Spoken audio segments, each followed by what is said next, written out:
오늘 성탄절 전야입니다. 성탄 전야 성경에 나오는 사람들이 있죠. 첫 번째 어떤 사람이 생각나십니까? 동방박사들이 생각나시죠? 동방박사들은 어떤 사람들이라고 했습니까? 그 당시에 마고이 혹은 마고스라고 불렸던 사람들인데요. 마귀가 아닙니다. 마고스 혹은 마고이라고 불렸던 사람들인데, 이들은 지금 페르시아 지역, 지금 이란 지역인데요. 이란에 가면 동방박사 기념교회라고 있어요. 이들이 돌아와서 예수를 믿고 교회를 세웠다 하는 곳이 이제 이란에 기념교회가 있는데, 그쪽 지역에서 대략 출발을 합니다. 그래서 그 교회는 자기네, 이쪽 동방박사들이 자기네 출신이다, 지역 출신이다, 이런 이제 자부심을 가지고 그런 전승을 가지고 있어요. 거기에 간 적이 있습니다. 이란 지역에, 이란에 간 적이 있는데, 예수님 당시에 유대인들이 사용했던 언어가 아람어라는 거거든요. 그 당시 페르시아 사람들이 쓰던 언어인데, 근데 그래서 예수님이 그러면 주기도문을 뭐로 가르쳤겠느냐? 아람어로 가르쳤다는 거예요. 그래서 거기 그 교회 동방 정교회였는데요. 이 사제가 나와가지고 아람어로 주기도문을 암송하는 거예요. 야, 그 굉장히 새롭습니다. 거기서 대략 동방 박사들이 왔는데 대략 1년 정도 아마 걸려서, 별을 따라서 그냥 매일 쭉 오는 게 아니니까 오다 봅시다 거의 1년 정도 아마 왔을 것이다, 그렇게 생각을 합니다. 그러면 1년이면 경비는 얼마였겠습니까? 지금도 1년 동안 세계여행 한다고 생각해 보세요. 경비도 들었겠고 아마 많은 것이 들었을 거예요. 또 강도의 위협도 있었을 것이고, 누가 박사라고 해서 누가 뭐 강도가 안 와요. 그래서 그거 굉장히 위험이 있었을 겁니다. 근데도 왔어요. 그 당시 천문학은요, 지금은 천문학이 미신처럼 되어 있지만 그 당시 천문학은 최첨단학문이었습니다. 그러니까 최고의 과학자예요. 지금 세계적으로 제일 유명한 물리학자 중에 하나가 이제 뭐 스티븐 호킹 같은 사람이거든요. 천체 물리학자 이런 사람. 근데 스티븐 호킹 같은 사람도 마치 스티븐 호킹처럼 유명한 대단한 세계적인 과학자입니다. 그 당시에 제사장이면서 과학자였어요. 그 당시는 제사장이면서 과학자였습니다. 구약 시대의 유대인들도 어떻게 했습니까? 제사장이면서 의사이면서 다 했거든요. 그렇지만 그 당시는 그랬습니다. 실제로 이렇게 학문이 세분화된 것은요, 몇백 년 안 돼요. 근대에 들어와서 이렇게 됐지, 그전에는 다 통합했습니다. 그전에는 다 사제들이 의사도 되고 법, 재판관도 되고 다 했습니다. 혼자 북치고 장구치고. 근데 최근에 이제 학문이 발달하면서 세분화될 수밖에 없었고요. 그래서 다 모든 학문을 할 수 없었습니다. 혹시 여러분 슈바이처에 대한 이야기 해드렸나요? 슈바이처가 원래 신학자였습니다. 근데 이 사람이 그 당시에 있었던 신학을 연구하다, 그 당시 사람들이 그 당시에 과학으로 예수를 부인하니까 그들에 대해서 다시 연구하다가 너희들도 예수를 모르는 거 아니냐, 이제 이 말을 하나 던지고, 그리고 나서 이제 신학을 포기하고 의학을 다시 공부하고 아프리카로 간 거예요. 그러니까 그 당시 의학은 지금처럼 이렇게 복잡하고 뭐 깊이에서 몇 년하고 뭐 수련을 거치고 뭐 이런 거 예과 본과 있고 뭐 그 다음에 인턴 과정, 뭐 레지던트 과정, 전공의 과정, 이런 과정이 없었습니다. 또 지금은 의사라고 해도요, 자기 전문 분야 외에는 잘 몰라요. 근데 그 당시는 뭐 의사 한 사람이 다 아니까 지금 가정의학과 의사들처럼 뭐 다 전반적인 부분을 다 아는 겁니다. 그러니까 아마 지금 가정의학과 의사들보다 몰랐을 거예요. 아마 깊이를 전체적으로. 수술도 하고요. 뭐 할 거 다 아는 겁니다. 뭐 주사도 놓고 할 거 다 아는 겁니다. 온몸을 다. 그랬거든요. 옛날에 우리나라도 그랬잖아요. 그래서 이제 학문이 깊지 않았기 때문에, 의학이 그렇게 분야가 넓지 않았기 때문에 그렇게 이제 공부하고 그랬습니다. 근데 이제 근대에 와서 이게 너무 학문이 넓어지다 보니까 혼자 못한다, 그래서 이제 나누기 시작한 거예요. 예전엔 더했습니다, 고대에는. 그래서 제사장 겸 학자들이 겸 이런 사람들이 이제 동방박사들은 마고이였습니다. 이들이 별을 관찰하다가, 그 당시 동서양에 유행했던 것이 별에 대한 관찰이에요. 혹시 여러분 삼국지 같은 거 읽어보시면 제갈량이가 별을 보고 떨어지면서 누가 죽었다 살았다 이런 거 나오시죠? 혹시 읽어보신 적 있을 겁니다. 별을 보면서.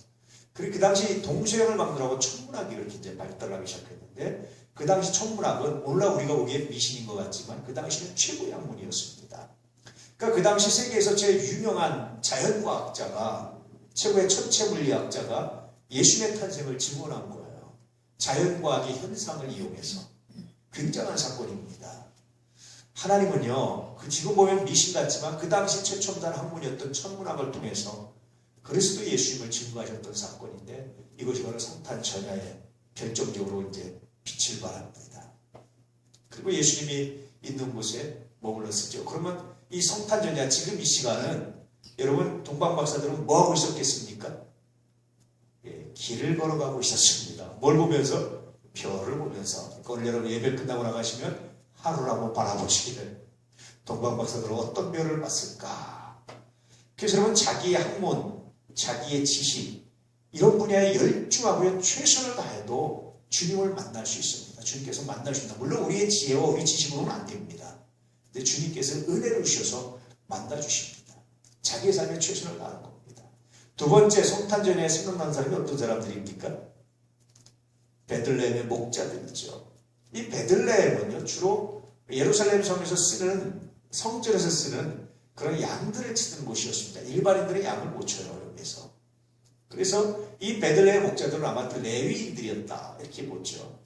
제사장들 좀 더 넓게 보면 레위인들이었다. 레위인들만 성전에서 이렇게 할 수 있는 양을 칠 수 있습니다. 나중에 예수님 당시에 이 양은 다시 어떻게 했습니까? 성전에 가져서 매매를 하면서 엄청난 폭리를 취하면서 예수께서 상을 둘러부셨어요.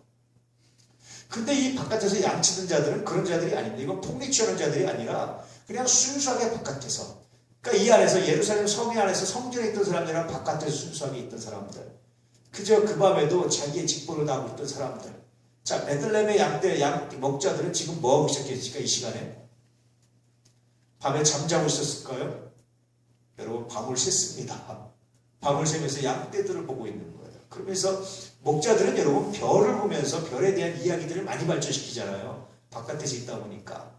여기 아마 시골에서 어릴 때 자란 분들은 아실 텐데 시골에서는 밤에 이렇게 누워있으면 그 은하수 지금 이 서울에서는 안 보이지 않습니까? 그것이. 야 정말 기가 막힙니다. 멍석 깔아놓고 아이들하고 마당에 딱 누워있으면요 여름밤이나 이렇게 정말 환상적인 그렇죠? 막 쏟아질 것 같은 그런 환상적인 거 그런 환상적인 모습들이 있습니다. 그러면 아이들이 별을 보면서 별에 대해서 얘기하는 거예요. 별자리를 몇 개 모르면서도. 근데 목동들은요 늘 보니까 이 별자리를 굉장히 많이 알았단 말이에요. 그랬더니 이야기를 하고 있는 거죠.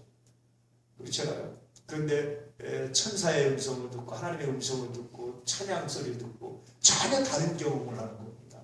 누가 그랬습니까? 그 밤에 졸지 않고 자지 않고 자기 일에 최선을 다했던 사람들. 또 한 부류가 있습니다. 성경에 구체적으로 안 나와지만 어떤 사람들이었을까요? 제사장이나 서기관이나 이런 사람들이었습니다. 늘 성경을 연구하고 달달달 외운다시피 한 사람들. 이들은 쿨쿨 잠만 자고 몰랐습니다.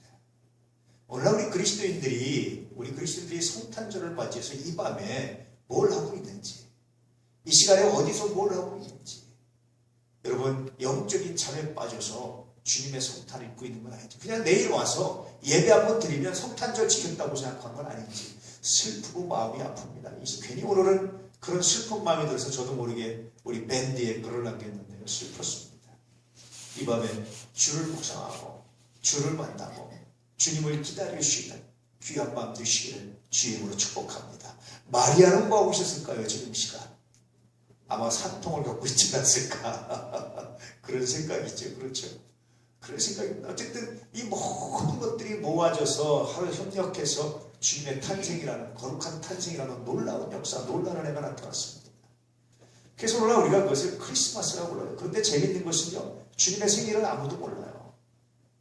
제자들도 안 챙겨줬습니다. 예수님의 어머니 마리아도 말을 안 해줬습니다. 주님의 탄생은 아무도 몰라요. 분명히 그날에 와서 경배한 사람들인데 아무도 몰라요. 동방박사들도 언제든지 기록으로 남기질 않았어요. 나중에 기독교가 공인된 다음에서야 비로소 주님의 생일이 언제냐. 다들 생일이 있는데 탄생에 대한 건 있는데 이날이 언제야. 알 수가 없었습니다. 이날이 언제인지. 그래서 로마에서 언제로 할까라고 생각하다가 12월 25일로 정한 거예요. 12월 25일은 뭐냐면요. 오늘 밤이 24일 밤이 밤 중에 제일 긴 날이라는 밤이 제일 긴 날. 그러면 밤이 제일 길으면 그다음부터 밤이 어떻게 합니까? 줄어들기 시작하잖아요. 줄어들기 시작하니까 이제 그다음부터 밤이 줄어드니까 뭐가 활동합니까? 태양이 활동하고 빛이 활동하기 시작하죠. 그래서 사실은 12월 25일이 태양신을 섬기는 날입니다. 그런데 로마에서 이 날을 주님의 탄생으로 바꿔버렸거든요. 굉장히 위대한 변화입니다. 어떤 사람들은 말하기를 야 태양신 섬기는 날이 크리스마스인데 그거 지킬 필요 없다 이렇게 말하는 사람들이 있거든요. 그런데 아니에요. 굉장히 위대한 변화입니다. 어떤 변화입니까? 만약에 태양신 섬기는 날 놔두고 다른 날 했으면요. 두 날 다 지켰을 겁니다. 로마에서는. 이거는요. 태양신을 섬기는 이방신으로 완전히 정복하고 일하는 주님을 섬기는 날로 바꿨다라는 굉장히 위대한 선포가, 굉장히 위대한 변화가 이 안에 있는 거예요. 그래서 크리스마스 날이 12월 25일 태양신을 섬기는 날이라고 해서 비하하고 비난할 게 아니라 의미를 되시면 굉장히 놀라운 변화입니다. 이것은 로마의 전체가 완전하게 변했다. 뭐로? 예수님으로 변했다.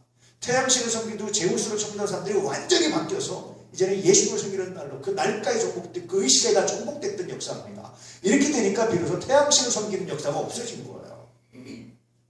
우리나라 여러분 근대에 들어와서 아무리 신정을 지키라고 아무리 얘기해도 구정이 남아있으니까 구정이 없어집니까? 안 없어지잖아요. 근데 만약에 구정과 똑같은 날 다른 날로 완전히 대체해버렸다면 구정은 없어지는 거예요. 그러니 여러분 물론 여러 가지 태양이 활동하는 날 이런 의미도 있었지만 크리스마스 날이 12월 25일이었다는 것은 굉장히 놀라운 변화고 놀라운 의미가 담겨져 있다는 거예요. 로마의 변화, 전 세계의 변화라는 굉장히 놀라운 의미가 담겨져 있는 것이 바로 크리스마스입니다. 그럼 크리스마스는 무슨 뜻일까요? 크라이스트와 마스의 합성어거든요.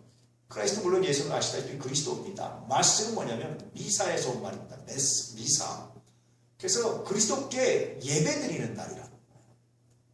그러니까 우리가 크리스마스는 어떤 날이냐? 축성탄 거룩한 탄생을 한 날이라는 의미가 아니라 예배드리는 날. 누구에게? 주님께 경배하는 날. 그럼 주님께 경배한다는 건 누구한테 배웠겠습니까? 주님이 태어났을 때 와서 경배했던 동방박사들, 그 또 다른 사람들, 이런 사람들에서 주님의 탄생에서 황금과 유향과 모래 얻어서 경배했던 것처럼 일하는 주님을 경배하는 날입니다. 단순히 생일 축하가 아니라 경배입니다. 물론 아이들은 생일 축하죠. 아이들이 보기에. 어른들 이제 신앙이 자랄수록 생일 축하에서 뭐로 바뀌어가야 됩니까? 경배로 바뀌어가야 됩니다. 근데 세상 사람들은 여전히 뭐에 머물러 있습니까? 생일 축하에 머물러 있는 겁니다. 아이들 때에 머물러 있는 겁니다. 아이들이 경배라고 하면 이상한 거예요. 사실은. 아이들은 당연히 생일 축하라고 해야 정상입니다. 그런데 여러분 이제 여러분만큼 성장하였으면 이건 생일 축하 아니라 뭡니까? 예배드리는 날입니다. 경배하는 날입니다. 이게 그리스도인이에요. 세상 사람들은 생일 축하하는 날, 예수 믿는 사람들은 경배하는 날. 이게 크리스마스입니다. 오늘 이 밤에 마리아는 어땠을까? 혹시 여기 이제 여성분들은 출산하기 전에 출산의 고통을 기억하면서 혹시 마리아는 이런 아픔을 겪지 않았을까? 이런 생각도 해보시고, 베들레헴 목자들은 잠 안 자고 뭐 했을까? 동방박사로 이 시간에 그 별을 찾아 1년 가까이 찾아온 별을 찾아가면서 이제 거의 다 왔는데 언제 멈추나 기다리면서 그 별을 따라가는 동방박사들의 길은 어땠을까? 길이라는 게 그냥 일직선으로 쭉 따라오면 되는데 그렇지 않잖아요. 저기 있으면 여기 길을 돌고 산을 길 넘고 물 건너 이렇게 돌아서 찾아가는 거잖아요. 그 여정이 어땠을까? 혹시 길을 걸어가다가 혹시 산이나 나무나 이런 데를 가려서 별이 안 보이겠으면 그때 동방박사는 어떤 마음이 들었을까? 이런 생각도 한번 해보시면서 이 밤을 보내실 수 있게, 그리고 가능하면 이 밤에 주님을 묵상하시고 주님과 동행하는 귀한 밤으로 만들어 가시기를 축복합니다. 할렐루야. 그 주님이 이렇게 탄생하셔서 놀라운 일을 하셨습니다. 그 중에 하나 이제 오늘 공생애를 이어가시면서 이제 마무리해 가시는 곳인데 성전을 정화하고 성전을 깨끗이 한 그런 장면들이 나와 있습니다. 21장 12절 말씀 시작. 예수께서 성전에 들어가사 성전 안에서 예배하는 모든 사람들을 내쫓으시어 문 밖으로는 사람들의 성과 율법하는 사람들의 의자를 들어오시고. 온유하신 예수님이요 전혀 다른 일을 하셨어요. 예수께서 성전에 들어가셨다 라는 의미는 뭐냐면요, 앞의 내용과 이제 연결된 말씀입니다. 예루살렘 성에 들어오시자마자 곧바로 성전으로 직행하셨다 그런 뜻입니다. 그러니까 예루살렘에서 호산나 막 사람들이 자기를 환영했단 말이죠. 그럼 여러분 뭐 하고 싶습니까? 여러분 일단 군중들을 쫙 모아놓고 쫙 하냐 아니면 그 환영을 받고 그래야 되는 거잖아요. 근데 예수는 그들의 환영, 그거에 관심 갖지 않고 그들의 돌아보지도 않고 생각도 안 하냐 곧바로 성전으로 직행해버리셨어요. 자 여러분 생각해 보세요. 이때 예수를 막 환영했던 사람들이 자기들의 말에 반응도 안 하고 생각도 안 하고 돌아도 안 보냐 곧바로 가버리면 어떤 생각이 들겠어요? 여러분 같으면 배신감 안 들겠습니까? 여기부터 이제 바라바를 놓아주고 예수 십자가 못 박으러 외치기 시작하는 쌀이 트기 시작하는 거예요. 왜 예수님이 그러셨을까? 왜 그러셨을까? 그래서 여러분 조용하게 하셨던 예수님이 시끌벅적하게 예루살렘 성에 입성하신 것은 이때부터 이제 예수님의 의도가 드러나기 시작합니다. 구체적으로 보면 곧바로 지킴을 하셨어요. 보통 정치인들은 그렇게 합니까 여러분? 정치인들 어떻게 합니까? 보면 이러면서 그냥 환영해주면 이렇게 하면서 인사하면서 악수하면서 이러면서 해주고 나서 이제 군중들이 만큼 해주고 나서 자기 일하잖아요. 그런데 예수님은 사람들의 인기나 사람들의 생각이나 사람들의 평가가 아니라 곧바로 어디로? 성전으로 지키는 것입니다. 뭐하러 가셨을까요? 나중에 보면 기도하러 가셨던 것 같은데요. 가서 보니까 그 성전에 어떤 사람들이 있었습니까? 성전 안에는 매매하는 사람들, 그 당시 그 양이라든지 비둘기나 이런 사람들을 갖다가 그 안에서 성전 뜰에서, 사실은 이방인의 뜰도 있었거든요. 아마 보통 이방인의 뜰이라고 생각하는데 그 이방인의 뜰에서 거기서 매매하고 그냥 장사하고 여기에 폭리를 취하는 그 당시 제사장 그룹이라든지 바리새인이라든지 이런 사람들이 있었다고 합니다. 그걸 보고 예수님께서 완전히 화가 충만하십니다. 분노가 충만하셨습니다. 그래서 뒤집어 엎으셨어요. 사람을. 생각해보세요. 어떻게 하셨나. 평소에 이렇게 얌전히 하실 때 뒤집어 엎으셨어요. 첫 번째, 예루살렘에 이렇게 시끌벅적하게 입장하신 첫 번째 이유가 이제 이 안에 있는데, 만약에 예수님께서 이렇게 사람들의 환영을 받고 와 하는 상태에서 입장하지 않은데 뒤집어 엎으셨다면 어떻게 될까요? 당장 군대가 출동하고 뭐가 출동하고 난리가 나는 거예요. 그렇잖아요. 근데 그렇게 하고 입장하셨는데 누가 예수님을 건드릴 수 있겠습니까? 이 순간에. 저분이 어떻게 하실지 모르는데, 어떤 분인지 모르는데, 저분을 건드린 백성들이 어떻게 할지 모르는데, 그런데 이미 백성들의 마음은 떠나기 시작하는 거죠. 이것들이 이렇게 시끌벅적하게 입장하신 이유입니다. 결국 십자가 때문입니다. 십자가 지시면서. 또 하나는 그러고도 자기 자신들이 이렇게 열렬히 환영했는데 돌아보지 않음에도 불구하고, 그럼에도 불구하고 주님을 따를 수 있는지. 여러분 어떻습니까? 여러분 최선을 주님을 사랑하고 섬기고 열심히 했는데 주님이 별로 아는 척도 안 하고 복도 안 주시고 외면하고 모른 척하면 그래도 여러분 주님 따르겠습니까? 오늘 이 사건들은 그래도 너 나를 따르고 있느냐? 저는 꼭 이 메시지가 들려지는 것 같아요. 주님께로부터. 네가 만약에 선당 막 주님을 열렬히 그냥 환영하고 주님의 일을 그렇게 열심히 목사로서 그렇게 했는데 내가 너에게 복도 안 주고 내가 너를 외면하고 너에게 아는 척도 하고 돌아가면 그래도 너 사랑하겠느냐? 그래도 너 그 사람들처럼 실족에 돌아가서 나중에 바라봐요 하면서 외치는 십자가에 못 박으라고 외치는 일에 너 합류하지 않을 수 있느냐? 저한테 이 물음을 묻고 계신 것 같아요. 이 장면을 읽을 때마다. 여러분 어떻습니까? 여러분 괜찮습니까? 기도하고 열심히 하고 헌신했는데 모른 척해. 오히려 예수 안 믿는 사람들이 오히려 교회 신앙생활 대충하고 눈치껏 착충하고 예배도 대충 빠진 사람이 오히려 더 잘 되고 애들도 잘 되는 것 같고 뭐도 잘 되는 것 같고 막 이렇게 됐을 때 여러분 그럼에도 불구하고 실족하지 아니하고 그럼에도 불구하고 내 삶이 주님께 있습니다 하면서 묵묵히 따를 수 있겠습니까? 그런 사람들이 끝까지 주님과 함께 했던 사람들이었습니다. 그런 사람들이 있었어요. 여러분들은 그런 사람들 되시기를 축복합니다. 얼마나 은혜인지 몰라요. 산을 둘러보셨어요. 여러분 분노할 때 분노할 줄 모르는 거는요 악입니다. 대부분의 분노는 죄입니다. 수도사들이 7가지 대죄를 말합니다. 교만, 시기, 분노, 나태, 탐심, 탐욕, 정욕 이런 7가지를 죽음에 이르는 큰 죄라고 생각을 했어요. 그 중에 하나 분노가 있어요. 그런데요 분노는 다 나쁜 게 아닙니다. 정말 거룩한 일을 위해서 분노할 줄 모른다면 그것은 정말 큰 죄라는 거예요. 비누아스 하나님의 열심을 가지고 분노했습니다. 칭찬받았습니다. 정말 거룩한 일을 가지고 분노할 줄 모르는 사람 그것은 살아있지 않다. 저는 요즘 젊은 아이들을 보면서 마음이 아플 때가 있어요. 정말 분노할 때 분노하지 않더라고요. 근데 분노하지 안 해도 되는 거는 분노합니다. 어떤 거 분노하냐면 자기들 등록금이나 자기들 손해본다면 못 참습니다. 그런데 공적인 일에 정말 귀중한 일에 분노하잖아. 그러면서 슬플 때가 있습니다. 그냥 뒤에서 SNS에서 이렇게 표현을 하고 뭐 이렇게 조여나 공격하는 데는 열심히 하지만 그건 우리가 공격 안 해도 다 수사하게 돼 있고 다 제대로 하게 돼 있습니다. 그건 그렇게 또 뭐 엎치듯이 할 필요가 없습니다. 정말 공적인 일에 내가 어떤 일에 분노해야 되는지. 예수님은 이런 일에 분노하셨습니다. 자, 13절 말씀 시작. 그들에게 이르시되 기록된 바 내 집은 기도하는 집이라 일컬음을 받으려 하였거늘 너희는 강도의 소굴을 만드는도다 하십니다. 집은 기도하는 집이다. 물론 여기에 이사야서 있는 말씀은 내 집은 뭐에 기도하는 집입니까? 만민에 기도하는 집이다. 누가 마가는 이렇게 기록했습니다. 그런데 마태는 만민이라는 말을 뺐습니다. 왜 그렇습니까? 이게 유대인들을 향한 거예요.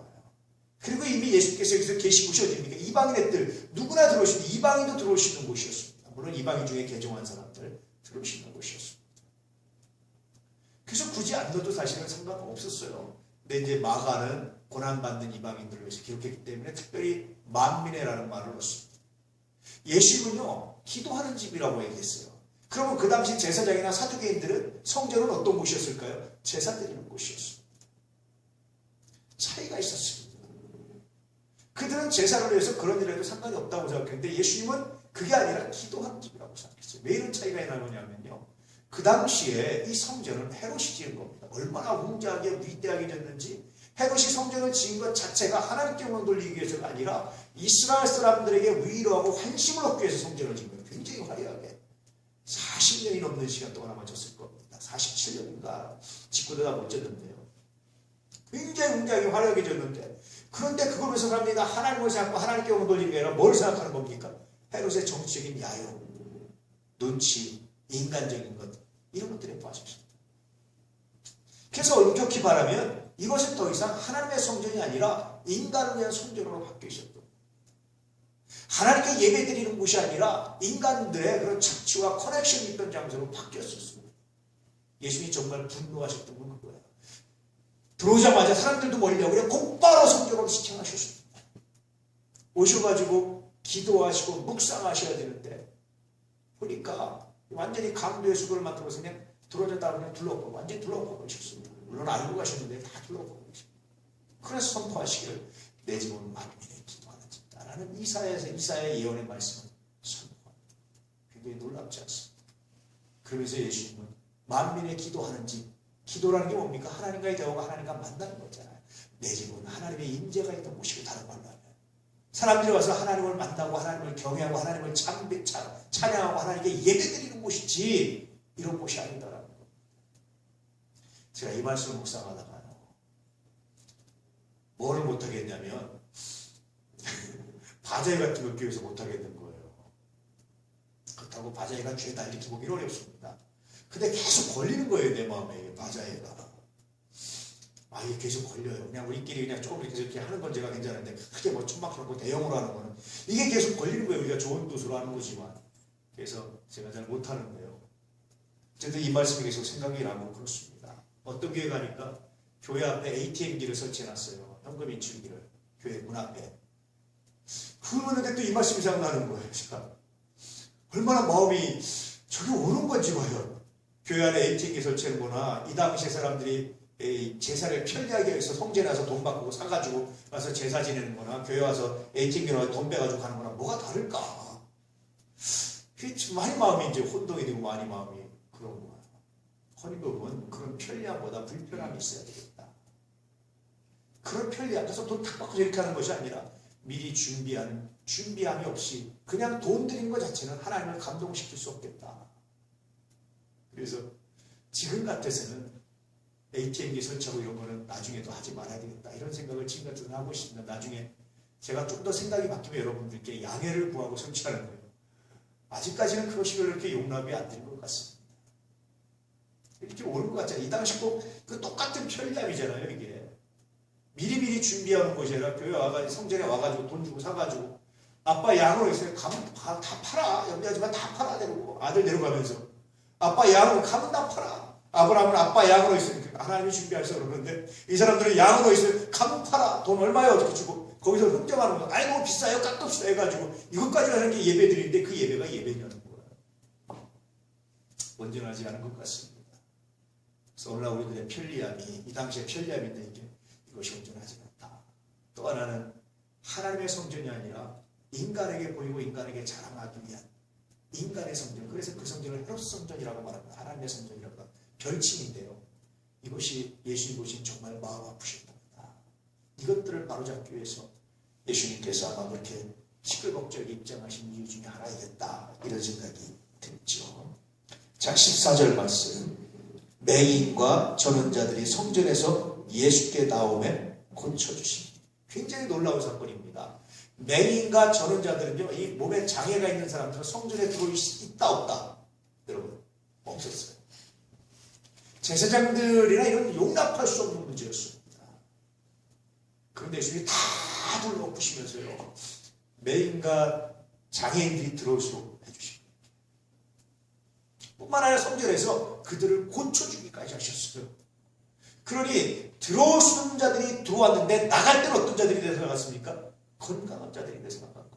이게 예수님께서 가진 또 하나의 메시지입니다. 하나님의 나라는 뭐냐? 성전은 어떤 곳이냐? 마음이 아프고 약하고 상한 자들이 누구든지 들어와서 하나님께 기도하고 하나님의 말씀으로 치료해서 건강하게 되져 나가는 곳이 어디입니까? 이것이 성전이라는 거, 이것이 주님의 집, 하나님의 집, 성전이라는 겁니다. 이런 기능이 있습니다. 그런데 오히려 그 당시 제사장이나 바리새인들은 건강한 사람들 들여와가지고 돈 바꾸고 뭐 이래가지고 오히려 병들어서 내보내는 거였어요. 반대로 예수님은 건강하지 않은 자들을 데리고 와서 건강에 치유해서 내보내는 일을 하셨어요. 교회는 그랬다라는 메시지를 전해주고 있었습니다. 자, 15절 말씀.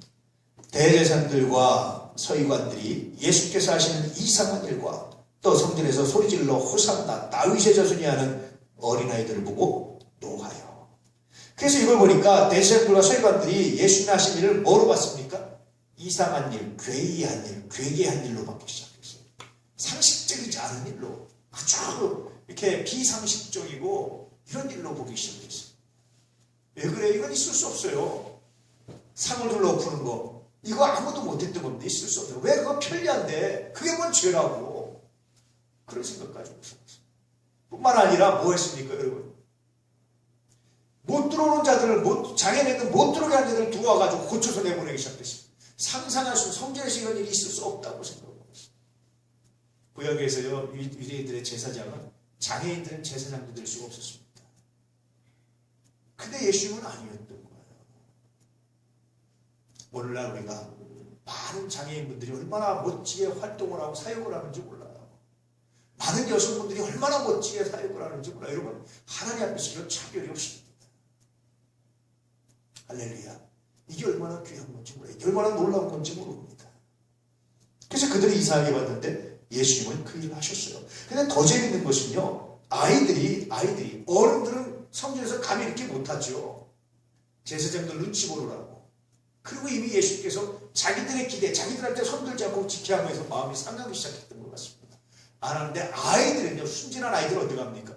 소리 지르며 호산나 다윗의 자손이 하면서 어른들이 노래했던 걸 갖다가 다시 하기 시작하는 거예요.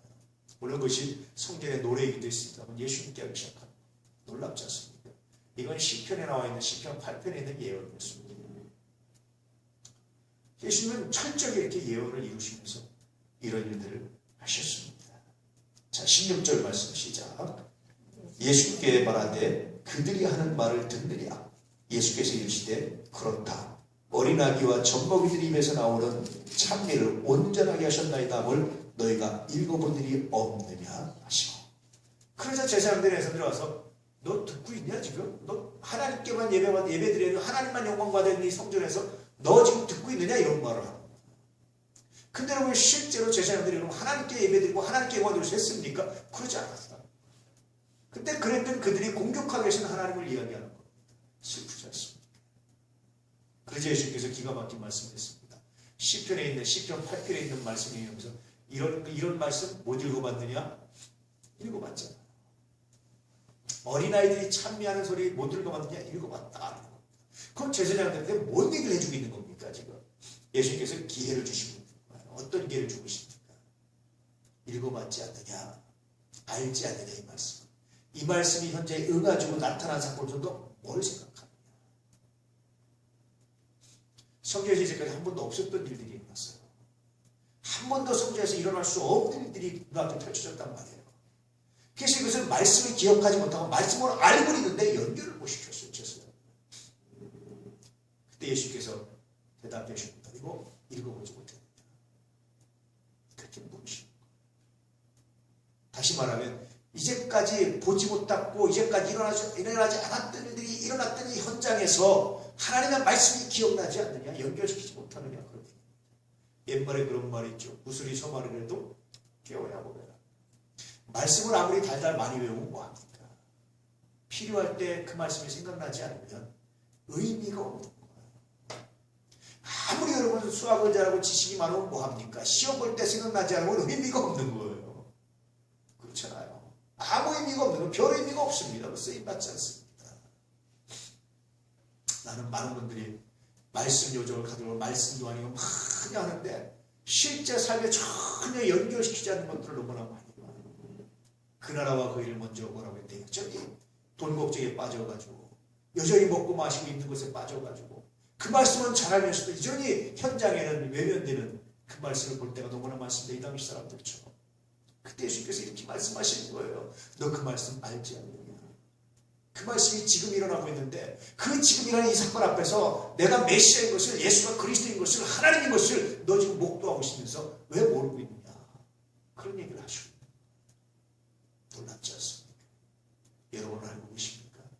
여러분의 삶에서 하나님의 말씀이 이루어지고 있다는 사실을, 예언이 이루어지고 있다는 사실을 아십니까? 그것을 깨달아하는 은혜가 있기를, 그리고 예수를 발견하는 거룩한 역사가 있기를 축복합니다. 자, 17절 말씀. 그들을 떠나 성 밖으로 베다니에 가서 거기서 유하시니라. 그래서 그들을 떠나서 다시 성 밖으로 나가셔서 베다니에 갔습니다. 베다니에 누가 있었습니까? 베다니 때 마리아, 베다니 마리아가 있었습니다. 나사로도 있었습니다. 마르다도 있었습니다.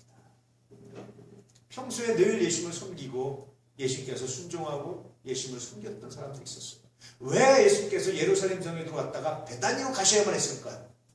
거기서 유하시고라는 것은 자기를 대접하는 곳으로, 자기를 접대하는 곳으로 가셨습니다. 왜 그러셨을까요? 굉장히 중요한 변화입니다. 누구든지 예루살렘 성에서 예수님을 영접할 사람이 있었습니까? 없었습니까? 없었어요. 주님, 오늘 밤에 우리 집 와서 주무시지요. 청하는 사람이 아무도 없었어요.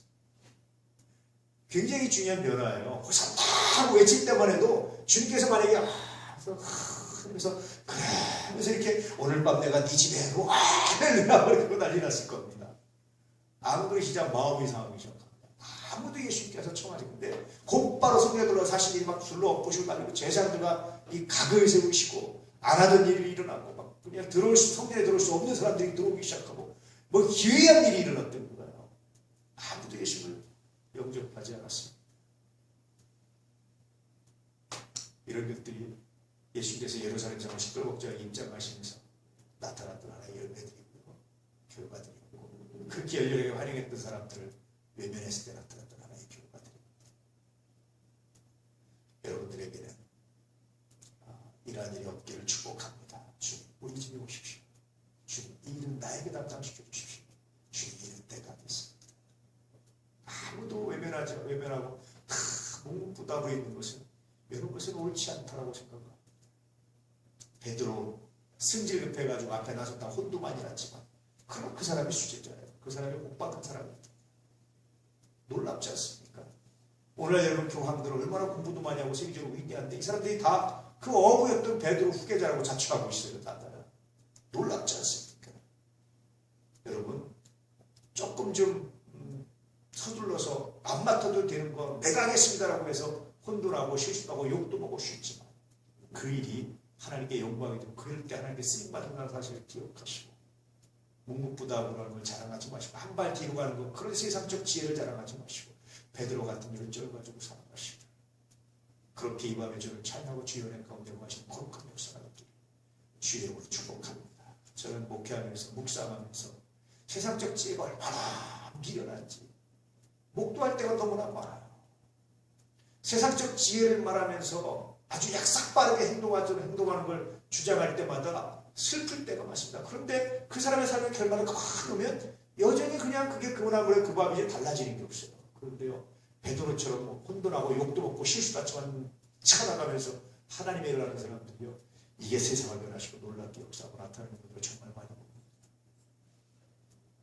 하나님의 은혜가 여러분에게 임해서 그런 믿음의 역사, 은혜의 역사를 간직하고 하나님의 영광을 드러내는 거룩한 역사가 있기를 진실로 축복합니다. 이 밤에 베들레헴 목자들처럼 동방 박사들처럼 깨어있는 밤이 되시기를 하나님을 만나시기를 예수의 오심 여러분 하나님께 예수께 예배드리는 거룩한 준비, 경배한 거룩한 준비를 하시고 은혜가 있기를 주의 이름으로 축복합니다. 기도하겠습니다. 할렐루야. 아버지 하나님 감사합니다. 주신 은혜가 주신 능력이 주시는 주 얼마나 귀하고 아름다운지 주의 영광 받아주시고